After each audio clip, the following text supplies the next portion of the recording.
안녕하세요. 맥킨의 지혜투자클럽입니다. 셀트리온 헬스케어의 베그젤마 유럽 출시 소식이 나왔죠. 자, 주가는 이제 20만원대를 향해서 가는 어떤 흐름들을 보여주고 있습니다. 장중 투자 전략까지 한번 살펴보도록 하겠습니다. 자, 오늘 이제 장 출발하고 이제 나왔던 기사죠. 올해 이제 베그젤마 관련되는 부분들의 어떤 유럽, 이제 EMA 승인, 영국에서의 허가, 국내, 그 다음에 미국, 일본 이런 소식들을 전하고 난 다음에 이달 중순에 이제 유럽 주요 5개국에 속하는 영국, 독일 여기에 이제 베그젤마 출시를 완료했다. 이제 헬스케어가 유럽에서 어떤 직판, 미국에서도 직판을 준비하고 있으면서 이전보다는 행보가 굉장히 좀 빠르게 진행하고 있는 부분들이 이제 헬스케어의 어떤 직판 능력이라든지 유통에서의 어떤 강점들을 계속 이제 신속하게 시장이 좀 전하고 있는 것 같습니다. 특히 이제 셀트리온 쪽의 우호적인 북유럽 국가들, 이 중에서 핀란드 헬싱키 우시마 병원 입찰에서도 참여해가지고 베그젤마 수주에 좀 성공했다는 소식이죠. 이번 입찰 물량이 이제 핀란드 이 베바시 주맘 시장이 한 30%니까 작지는 않은 규모입니다. 내년 초부터 1년 동안 이제 공급하는 어떤 부분인데요. 아시다시피 베그젤마는 로슈의 아바스틴의 바이오시밀러죠. 퍼스트 무브는 아닙니다만 셀트리온이 그간에 좀 이루었던 항체 치료제 시장에서의 어떤 경쟁력을 살려가지고 가격 위주로 경쟁력 있게 대응하겠다. 그리고 이제 아바스틴이 가지고 있는 적응증 대부분에 대해서 판매 허가를 획득했어요. 그리고 이후에 허가를 획득하고 이제 2개월 만에 빠르게 지금 시장 진입에 이렇게 지금 입찰 관련되는 부분에서 수주에 성공했다라고 하는 부분들이 계속 이제 다른 지역에서도 이어질 것의 어떤 기대감이 나오겠죠. 자, 유럽 법인들이 14개 법인이 있지 않습니까? 이제 직접 판매 체계가 안정화되면서 수익성 관련되는 부분이 계속 이제 상향이 되고요. 각국의 어떤 이제 약물 규제 기관이라든지 병의료원 지속 소통을 해서 베그젤마의 어떤 유럽 출시를 빠르게 진행할 수 있었다. 그동안의 어떤 이제 노하우들이 이제 응축되어 있는 부분이죠.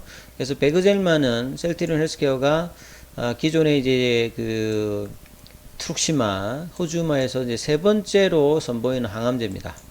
그래서 IQVIA에 따르면 이 아바스틴 같은 경우에는 적응증이 많기 때문에 이제 통합하게 되면 전체 규모가 한 7조가 넘죠.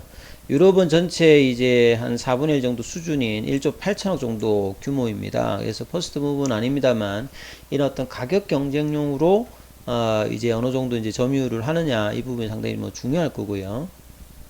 그래서 이제 유럽에서 항암제 이제 직판이 7월 달부터 시작된 이후에 탄력적인 가격 전략.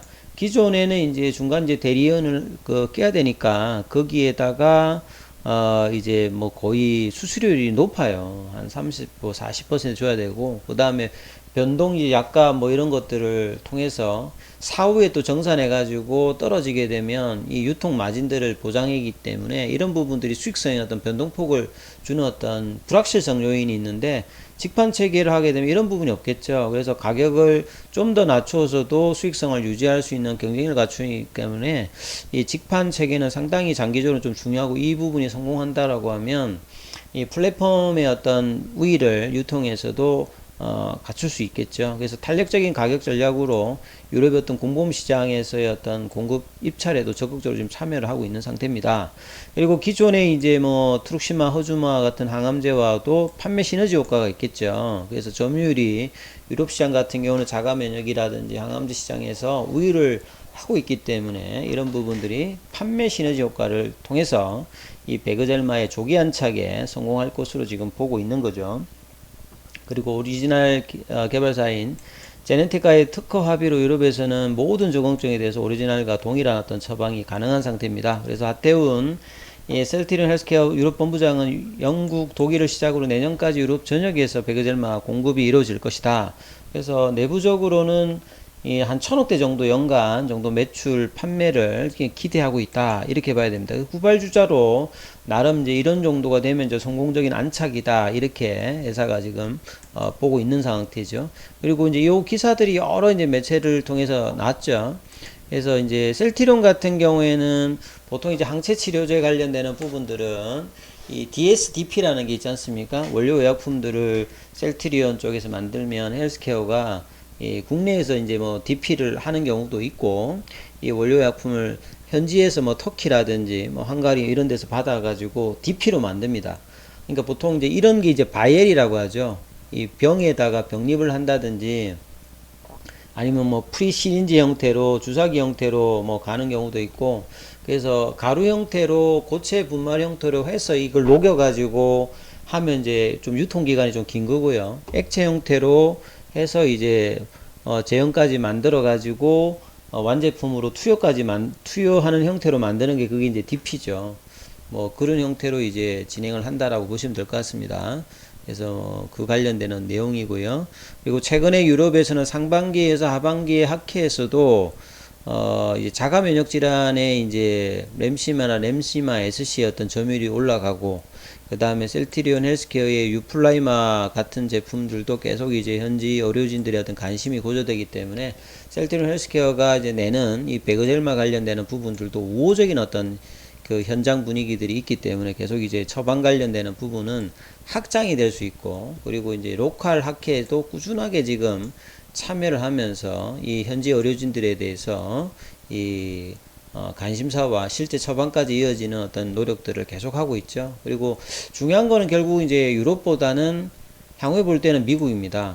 그래서 올해보다는 내년, 램시마 SC라든지 유플라이마도 내년, 내후년에 얼만큼 미국 시장에서 이 유플라이마와 이 램시마 SC를 시장에서 안착을 시키느냐가 사실은 뭐 승부에 달려 있다. 기존에 이제 캐시카우 형태로 돈을 벌어서 여기서 어느 정도 이제 성공을 하게 되면, 직판 체계를 완료하게 되면 뒤에 개발된 어떤 약물이라든지 셀트리온 외의 어떤 약물, 그리고 셀트리온은 이제 3공장, 4공장까지 이제 몇 년 뒤에 완공이 된다라고 하면 이런 캐파들을 CMO까지 이제 돌릴 수 있는 흐름으로 가고 유통까지 된다라고 하면 사실 이제 기업 가치가 뭐 증가하지 않을 수 없는 어떤 지금 회사의 어떤 내부적인 부분을 가지고 있지 않습니까? 그래서 이런 상황에서 좀 주가에 좀 도움이 된다면 3, 4평에 대한 이야기들이 빨리 좀 이제 정리가 되어서 시장에 좀 나와서 주가의 어떤 그 촉매 작업으로 좀 더 할 수 있는 흐름이 상당히 중요하겠죠. 지금 볼린저 밴드 상단을 타는 어떤 흐름들의 주가 흐름이 좀 나타나고 있는데요. 어제 이제 그 외국인 기관들이 대규모로 좀 매수를 했는데, 오늘은 이제 어제에 이어서 프로그램 쪽은 이번 주 들어서는 조금 이제 매도세가 나오고 있고, 장중에 이제 오늘 고가가 보시게 되면 18만 7천 원이거든요. 19만 원대는 아직 못 넘고 있습니다만 한 18만 한 5천 원대 정도 지지가 된다면 계속 추세적으로 올라가는 흐름으로 나올 가능성이 좀 높아 보이는 어떤 지점입니다. 그래서 셀트리온이 한 0.54 정도, 셀트리온 헬스케어는 지금 0.29% 약보합세고, 셀트리온 제약 같은 0.15%죠. 그래서 월봉으로 이제 보셨을 때 제가 계속 말씀드립니다만 장기봉을 항상 이렇게 보셔야 된다. 2013년도에 램시마가 EMA에서 최초로 이제 바이오시밀러 항체 약품의 허가를 받았을 때 이때도 이렇게 폭등을 하진 않았어요. 왜냐하면 약을 개발하기 전에 이제 주가가 올라갔다면 이제 팔 수 있느냐, 본격적으로 파는 거는 2015년도 팔았고 2016년도에 이제 미국 쪽에 FDA 허가를 받았죠. 그리고 본격적으로 이제 급등을 했던 거는 2017년도입니다. 그래서 장기적으로 상승했다기보다는 갑작스럽게 이 코스피 이전 상장으로 주가가 아주 급등하는 사례를 이제 보였던 거죠. 그리고 이때도 월봉상의 어떤 전환을 했죠. 그리고 이제 그 뒤에 핵의 그 이슈가 나오면서 주가가 이 미국 쪽에서의 어떤 유럽만큼의 어떤 성과를 사범시장 중심인 미국 시장에서 내지 못해서 좀 고전하면서 셀트리온 헬스케어의 어떤 상장 이후에 재고 관련되는 논란이 나오면서 주가가 많이 빠졌죠. 그러다가 이제 코로나 때 레큐로나 관련된 개발로 다시 실적도 뭐 꾸준히 증가를 했습니다만, 이런 바이오 신약 회사로의 어떤 성장을 기대하며 주가가 이전에 어떤 고점을 넘어갔다가 다시 또 고점을 치면서 이 고점 대비해서 80% 빠지는 이런 대자비 흐름이 다시 나왔는데, 그리고 난 다음에 이제 이 그 8월 달에 양봉 전환을 일단 추세 전환을 했습니다. 그리고 21만 5천 원대까지 2분기 실적 기대감으로 좀 올라갔다가 다시 또 16만 원권까지 내려갔다가 다시 좀 점진적으로 좀 올라가고 있는데요. 그래서 뭐 내년 내후년까지 본다라고 하면 충분히 장기적인 목표가는 25만원, 한 30만원 정도 흐름을 볼 수 있을 것 같고, 중요한 건 이제 20만원대 라운드 넘버 가격을 언제 시점에서 넘어가서 뭔가 이 연말까지 흐름들을 만들어내느냐. 그래서 3분기 실적도 뭐 나쁘지 않고, 4분기 내년 상반기까지 실적 어떤 흐름 속에서 추가되는 어떤 기업 가치 어떤 정대들을 주가에 반영을 어떻게 하느냐, 이 부분이 가장 중요한 거니까 지금 18만원 5천원대 유지하면서 흐름이 나타나는지를 5장에도 계속 이제 살펴보시라 이렇게 말씀을 드리겠습니다. 여기까지 하겠습니다.